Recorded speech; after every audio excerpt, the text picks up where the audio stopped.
सबसे पहले ये हमारे पास ऑटो ट्रांसफार्मर है, इससे हम सप्लाई अपने एमीटर को देंगे।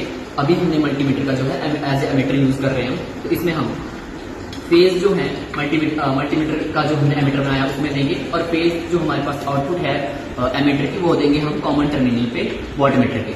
वॉटमीटर के कॉमन टर्मिनल से हम जो सप्लाई है वो उठाएंगे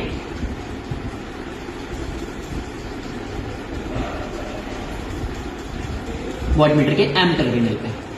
उसके बाद जो एल टर्मिनल है उसको हम लोड के, यानी कि जो हमारा ट्रांसफार्मर है, ट्रांसफार्मर की एलटी साइड में इनपुट दे देंगे।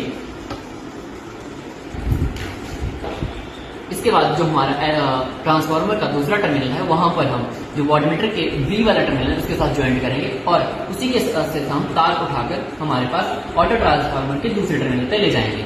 इस तरह से हमारा जो है सर्किट कंप्लीट हो गया प्राइमरी साइड वाला।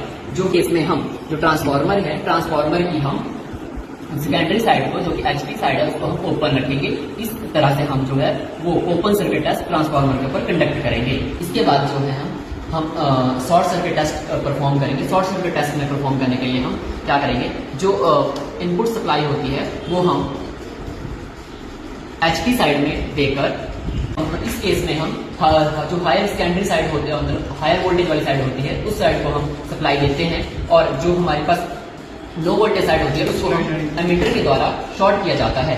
इस केस को परफॉर्म करने के लिए, या इस टेस्ट को परफॉर्म करने के लिए हम जो हमारे पास ऑटो ट्रांसफार्मर है उससे हम अप टू 20% जो है वोल्टेज देते हैं फुल लोड वोल्टेज की, जिससे हमारे पास करंट जो है मैक्सिमम हो जाता है। इस टेस्ट को परफॉर्म करने से हमारा कॉपर लॉसेस फाइंड आउट हो जाते हैं। जो हमारी रीडिंग होगी वॉटमीटर की वो हमारे टोटल कॉपर लॉसेस आते हैं। बाद हमने सप्लाई ऑन करी और हम ऑटो ट्रांसफार्मर की मदद से धीरे धीरे वोल्टेज बढ़ाएंगे। जैसे कि अभी हमारे पास वोल्टेज यहाँ पर कम वोल्टेज है, अभी हमने इसको 20% वोल्टेज तक बढ़ाना है, और हमारे लॉसेज जो है वो भी धीरे धीरे बढ़ रहे हैं।